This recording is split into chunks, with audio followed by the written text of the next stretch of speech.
জীবনে অনেক কিছুই হারালাম, তার মধ্যে সবথেকে পছন্দের জিনিস ছিলে তুমি। যদিও গল্পটা ছিল আমাদের অল্প, তবুও মৃত্যুর আগে পর্যন্ত মনে রাখবো।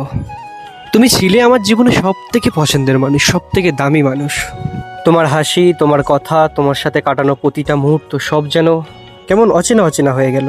তো যাই হোক, দেখতেই পাচ্ছ আমি ছাদে এসেছিলাম, একটু ঘরে বসে বসে মন খারাপ করছিল, তো ভালো লাগছিল না, তাই বাচ্চা বাচ্চা ছেলেদের সাথে একটু খেলাখেলি করছিলাম, দেখতেই পাচ্ছ।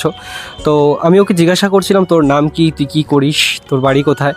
দেখো না, এত দুষ্টুমি করছে, কিছু বুঝতেই পারছি না কি বলতে চাইছে। খুব দুষ্টুমি করে এই ছেলেটা আমাদের।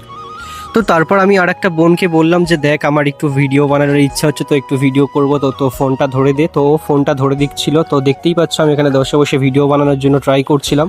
তো মনটা খুবই খারাপ, পছন্দের বা কাছের মানুষ যখন নিজের কাছ থেকে দূরে চলে যায় তখন খুবই খারাপ লাগে। কি করব, এটাই তো জীবন, সবাই তো চিরস্থায়ী নয়। তো আমার জীবনটাও সবার মতোই এই হাফ পথেই থেমে গেল। তো কিছু করার নেই, তো এই নিয়ে আমাকে আগে বাড়তে হবে, তাই ভিডিও করলাম।